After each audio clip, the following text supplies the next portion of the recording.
Hi everybody, today we're going to do an introduction to hypothesis testing. A dive watch advertises that it is water resistant to depths of 200 meters. Unfortunately, customers have posted online that this is not true.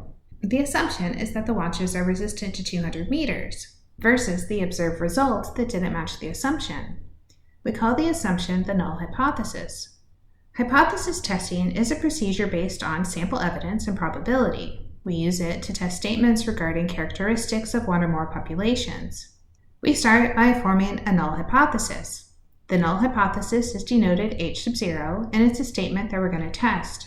The null hypothesis is a statement of no change, no effect, or no difference, and it is assumed to be true until evidence indicates otherwise. The alternative hypothesis, denoted H sub A, is a statement that we are trying to find evidence to support. The alternative hypothesis is contradictory to the null hypothesis.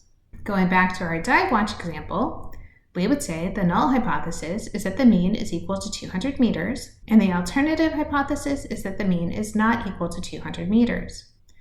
For now, we want to say that there are three different types of tests to consider. First, we have equals versus not equals, which we call a two-tailed test. In this case, we have the null hypothesis that says a parameter is equal to some value. Then the alternative hypothesis says the parameter is not equal to that value. It's either bigger than or it's less than, which is why we have two tails. It can be in either extreme. Second case, we have equal versus less than. This is a left tail. Our null hypothesis will say the parameter is equal to some value. The alternative hypothesis will say the parameter is less than some value. Because it's less, it will be in the left tail. Equal versus greater than is a right tail test. In this case, the null hypothesis says the parameter is equal to some value, and then the alternative is the parameter is greater than some value, greater than meaning right. It's important to note that the null hypothesis always includes an equal sign. If we wanted to, we could substitute greater than or equal to, less than or equal to, or just leave it as equal to. And that kind of depends on what book or what video you're watching. But notice there will always be an equal in the null hypothesis. There will never be an equal in the alternative hypothesis. So let's go through a couple quick examples. A report states that 93.3% of children are vaccinated for chickenpox in the United States. A pediatric group thinks that the percentage is less than reported number. So let's start by forming our null and alternative hypothesis. Our null hypothesis would be to assume the percentage is correct, so our proportion would be 93.3%.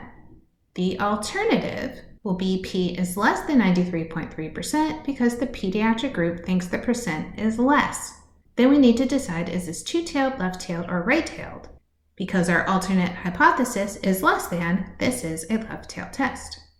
Next, we have a product that claims it contains 5 milligrams of sodium per serving. A dietitian thinks this number is incorrect. She believes each serving has more than 5 milligrams of sodium. Our null hypothesis will be that the mean is equal to 5 milligrams. Then our alternative hypothesis will be that the mean is greater than 5 milligrams. Because we're looking at greater than, we can conclude we have a right-tailed test. We will work on the steps for performing hypothesis tests in our next video, and of course, we will include technology.